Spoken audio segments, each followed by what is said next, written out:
Hello friends, welcome back to my YouTube channel independent thought और मेरा नाम है समीर।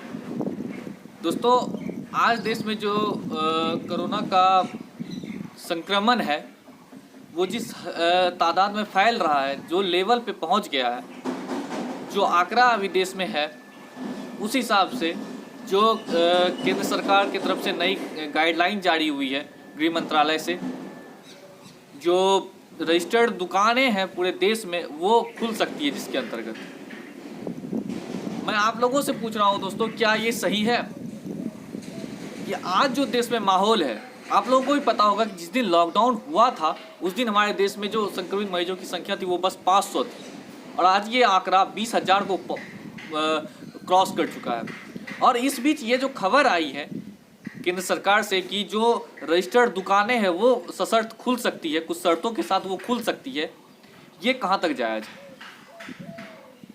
अगर उन्हें इस तरीके का फैसला लेना ही था इस लॉकडाउन 2.0 के बीच में, तो उन्हें पहले ही ये चीज़ कर देना चाहिए कि जो राज्य थे, जो बहुत सारे राज्यों के मुख्यमंत्रियों ने बोला भी था कि आप हमारे ऊपर जिम्मेदारी छोड़ दीजिए कि हम लॉकडाउन करेंगे, हम अपने हिसाब से लॉकडाउन को बढ़ाएंगे, घटाएंगे, या जिस तरीके से उसको मैनेज करना होगा वो करेंगे।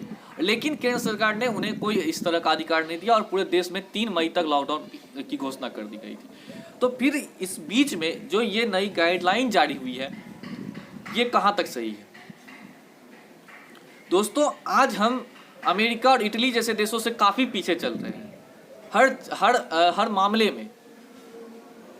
और सरकार को ये चीज़ सोचना चाहिए कि जब अभी लॉकडाउन के बावजूद कई सारे जगहों पे हमें खबर मिलती है कि लोग लॉकडाउन का मजाक उड़ा रहे, भीड़ लगा देते हैं, कई दुकानों पे भीड़ लगा देते हैं, लेकिन जब ये सभी तरीके की दुकान खुलेगी जो इस लिस्ट में शामिल है, तो क्या होगा?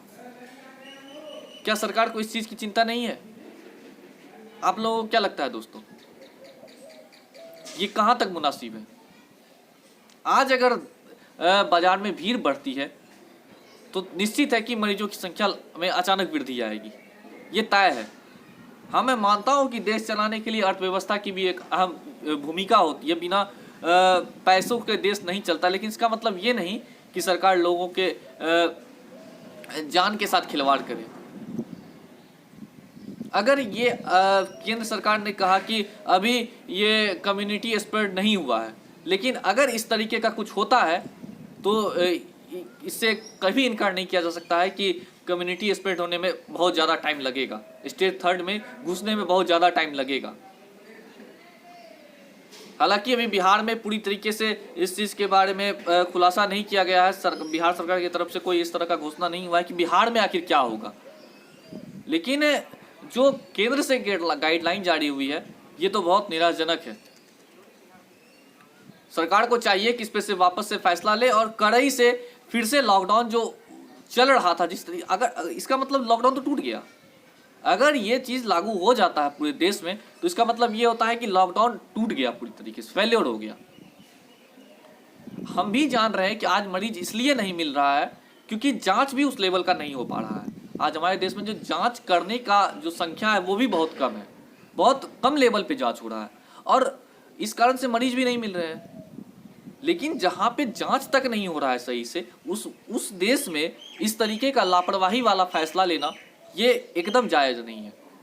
अगर आप लोगों को लगे कि मैं सही बोल रहा हूँ, आप लोग हमारे बातों से अगर सहमत हो तो हमारे कमेंट बॉक्स में आप लोग जरूर बताएं। अगर आप लोगों को वीडियो में जानकारी अच्छा मिला हो तो उसे लाइक कर दें, हमारे चैनल को सब्सक्राइब कर दें और नोटिफिकेशन की को जरूर ऑन कर दें, ताकि जो भी अपडेट्स मिले वो सबसे पहले आप तक पहुँचे। बहुत बहुत धन्यवाद।